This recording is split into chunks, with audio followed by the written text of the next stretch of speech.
marahay na aga po sa gabos. Ang maawat ni pong ipaabot sa gabos na maawat magparehistro, ang Comelec Legazpi po, yaon mo yan sa Pacific Mall. Sa third floor po ang Pacific Mall sa may sinihan. Poon, yan pong December 12 hanggang December 30. Magpoon ang pagtanggap mo po application for registration, mapuon alas 8 kay aga hanggang alas 5 kay hapon. Opo. Pero BP ang sa tuya pong registration, mapuon mo niyan hanggang January 31 po ini. Yeah. So, almost short period lang po. So, pakiuron ni po sa gabos, dito na po pag alaton so mga last days ng registration. So deadline. Kung sain so pila, magpuon banggi pa. Ngunyan po, medyo maluwag pa ang pila. Ngunyan na po sinda magpila. Para dahil na sinda kay puan magpilang banggi para makapagparehistro kinaagahan.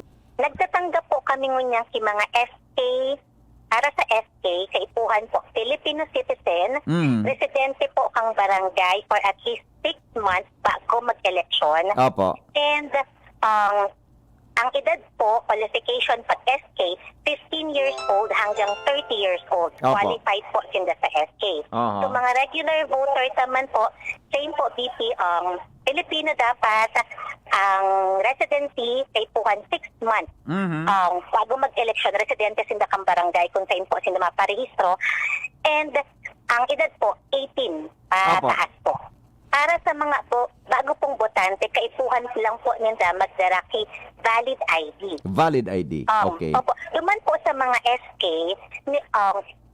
nire-require me po na magdara sindang birth certificate, proof kang edad ninda na ma-15 sinda bago mag-elect sa eleksyon. And para po maaraman me kung qualified sinda o dae. So, kaipuhan po ninda magdarang birth certificate sa mga SK, tapos photocopy kang ID. Tinatanggap po ang student ID basta po may perma kang authorized signatory kang school. Duman sa mga nag-a-apply for correction. Yan, correct. Opo. Nire-require me po na magdaraki kung halimbawa magpapa-update po sinda from single to married, magdara po sinda kang marriage contract. Okay. Kung halimbawa po magpapa-correct kang entries. Yan. Kung to birthday, from single ngayon to married. Birth certificate ninda.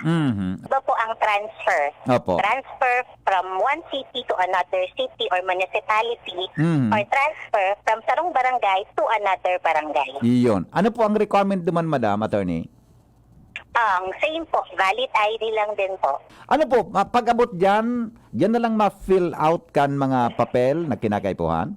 Itong form? Nagtatao po kami dito mga registration form. By January po, PT, malipat kaming venue sa SM. Ayun. Legazpi po kami. Yan. Hindi po sa effort po ang Comelec na maka-accommodate kay mas dakol na registrant. Tapos, conveniente po para sa tuyang mga Legaspeño lugar para di man po sila expose sa uran at pati sa init. Tulit ko na lang po sa gabos po na gusto magparehistro. Meron po kami ngunyan sa Pacific Mall sa third floor, tigdi po sa may cinema area. Dito na po pag alaton sa mga last days ng registration, bakante, dakol pa po ang date pa po ang nakapila, samantala kung po ang oras na ini, mag-atab po ka na magparehistro.